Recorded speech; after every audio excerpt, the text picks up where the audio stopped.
pas sampai rumah tiba-tiba merasa kesepian. Kok aku nggak punya saudara ya? Kayak enak kali nggak sih kalau punya saudara gitu.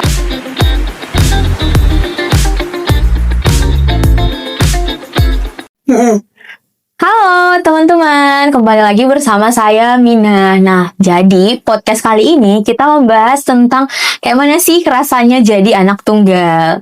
Nah, di sini kita kedatangan tamu yang dimana dia tuh seorang anak tunggal. Nah, dengan siapa? Dengan Raisa Ramadan. Ya, dengan Kak Raisa. Mungkin boleh perkenalan terlebih dahulu biar teman-teman di sana juga kenal sama kakak ya kan? Terima kasih Kak. Iya. Halo teman-teman, perkenalkan nama saya Raisa Ramadan.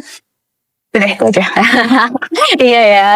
Ya. Kita ini membahas tentang kayak mana sih rasanya jadi anak tunggal. Oh iya. Jadi aku mau nanya nih sama kakak, berhubung kakak ini anak tunggal ya kan? Iya betul. Kayak mana sih kak rasanya jadi anak tunggal tuh? Yang saya alami ya sebagai anak tunggal selama ini tuh enak aja sih Kak, karena juga semua perhatian orang tua ke saya, terus juga nggak semua keinginan sih Kak, tapi selalu diusahakan untuk saya Kak. Terus kan kak, dari banyaknya kasih sayang yang dikasih sama orang tua nih kan, kira-kira ada nggak tekanan-tekanan dari orang tua yang mengharuskan kakak harus gini gitu? Ada nggak kira-kira? Oh, kalau misalnya selama masa sekolah ya Kak, Iya. itu sih orang tua nggak terlalu nuntut apa-apa ya. Nilai sekolah juga nggak terlalu dituntut. Ranking juga ya udah biasa aja. Tapi karena tuntutan itu Kak, jadi saya tuh sadar diri. Saya belajar hingga saya mampu menyelesaikan sekolah dan mendapatkan nilai yang baik. Oh iya. Tapi kakak ini di kuliah atau bagaimana kak? Oh, saya saat ini kuliah Kak. Oh iya, semester berapa kakaknya? 7 Kak. Oh, kamu dua-dua tuh ya? Iya betul sekali. Gak mau nyusun tuh. Iya. Terus kak, tadi kan karena tekanan itu kakak jadi berusaha untuk memantapkan diri lah kiranya ya kan? Iya. Terus pernah nggak kakak merasa kesepian? Kan itu anak tunggal tuh kan nggak ada saudara ya kan?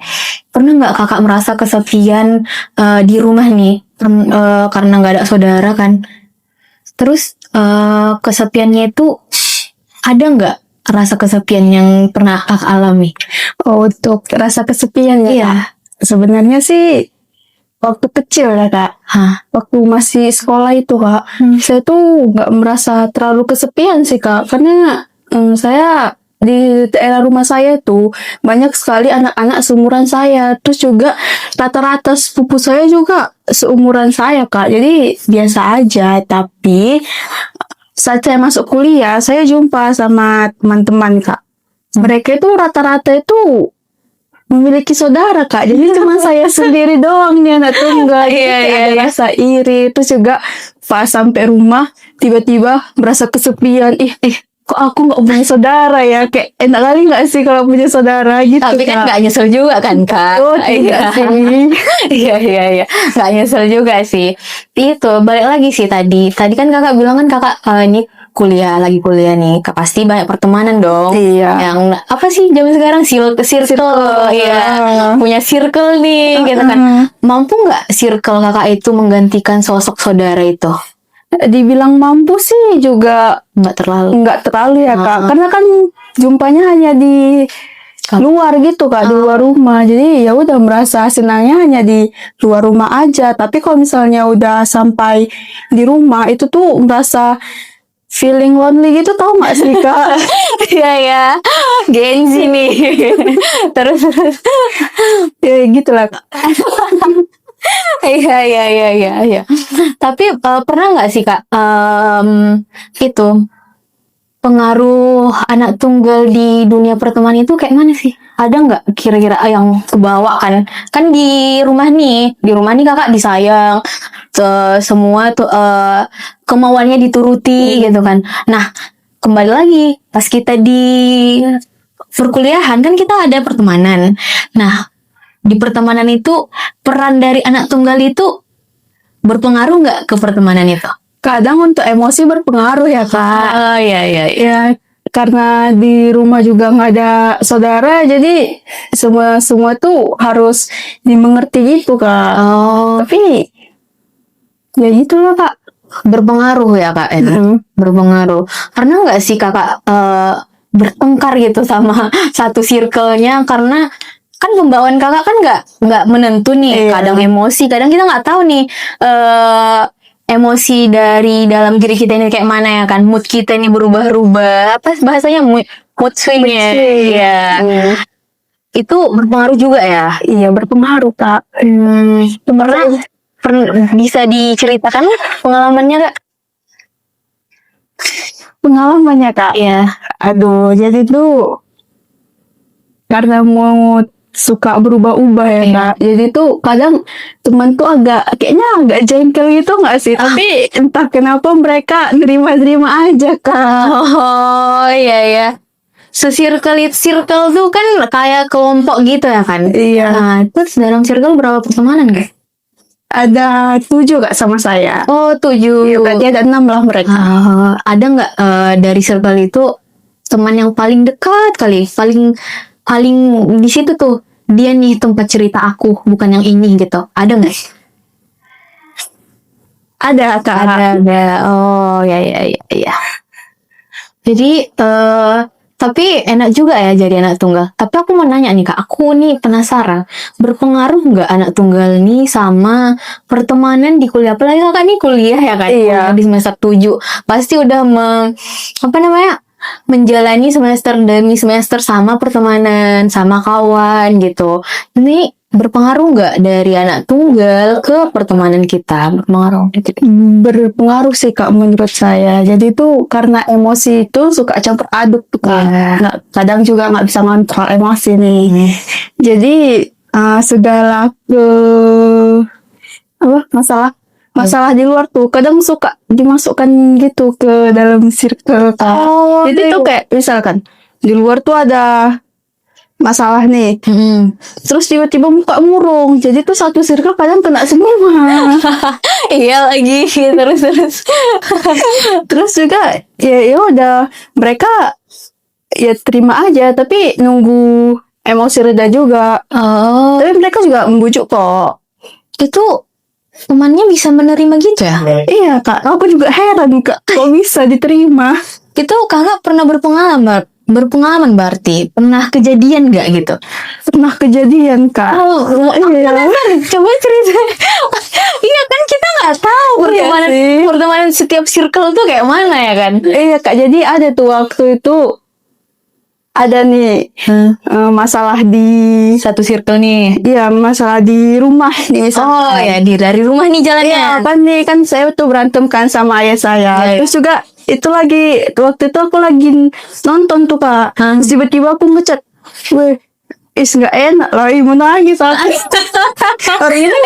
orang ini nggak tahu nih apa masalahnya. Terus juga besoknya akan datang ke kampus. Kenapa masalahmu, Rai? Enggak tuh nggak mau ngomong, nggak mau. Alah, kok tengok muka ngaku itu. Oh, berarti orang tuh nangkep kakak tuh murung tuh dari mimik wajah kakak itu. Iya. Oh iya. Terus lanjutan cerita tadi. Lanjutan cerita tadi udah lupa sih. Islam. Nah, dari situ tuh, dari tadi kakak bercerita tentang pengaruh lah ya kan, pengaruh tentang anak tunggal itu. Nah, di pertemanan itu masih awet nggak kak? Atau diam-diaman? Kan ada tuh, lah nggak usah dikawan gitu. Kan kita nggak tahu gitu. Sempet sih kak diam-diaman, mungkin 2 hari lah paling lama itu diam-diaman kak. Oh iya. Iya. 2 hari tuh ya. Iya. 2 hari. Itu sama juga ceritanya. Enggak, beda kak. Oh, jadi, oh iya betul. Jadi, nah paham lah ya, paham. Oke, ini yang terakhir lah ya kan kak. Mungkin kesan dan pesan kakak lah untuk anak tunggal di luar sana. Mungkin bukan kakak aja yang merasakan seperti itu. Mungkin di luar sana banyak yang merasakan, tapi tidak tidak Afiliasi. iya dia Masih. pokoknya dia tidak tersampaikan lah apa yang udah dirasakannya di rumah, di pertemanan gitu. Mungkin adalah kesan-pesan sedikit untuk teman-teman kita di luar sana. Untuk kesannya, Ya, sebenarnya tuh anak tunggal enak. ya. Kalau di keluarga. Cuman kalau udah sampai ke pertemanan, itu tuh kadang aku sendiri nih, kadang tuh merasa nggak enak gitu Kak. Iya. Apalagi kalau misalnya udah mood yang nggak enak tuh, terus Paham. ditengok sama teman Iya. nggak enak kali tuh Kak. Cuman kayak mana mau tawa kayak gitu ya. Iya, udah dari pabrik ya pula kayak Iya. gitu. Jadi mungkin pada anak tunggal di luar sana ya, minimal tuh punya satu orang lah untuk jadi teman cerita kita biar bisa kayak mana ya, meluapkan emosi yang yang nggak pernah tersampaikan mungkin ya Kak. Itu untuk pesan ya udahlah, untuk sikap nih Iya. pelan-pelan diubah lah. Iya. Dari sikap yang emosinya tidak stabil, terus juga suka mood swing, itu bisa perlahan diubah gitu. Iya, sepakat. Oke, terima kasih Kak Raisa Iya, sudah menyempatkan sama-sama. waktunya di podcast kali ini ya kan. Mungkin kedepannya untuk anak tunggal di khalayak di luaran sana, pesannya mungkin sama kayak Kak Raisa tadi, untuk mood swing yang kita hadapi itu mungkin perlahan untuk dirubah, karena kita nggak tahu pertemanan kita yang saat ini tuh mampu nggak menerima itu gitu. Jadi untuk saat ini sampai di sini podcast kita. Saya Mina Dan saya pamit. Raisa. Iya. Terima kasih Kak Raisa Iya. sudah mampir ke podcast kami. Iya, sama-sama. Wabillahi taufiq wal hidayah. Assalamualaikum warahmatullahi wabarakatuh. Iya. Bye.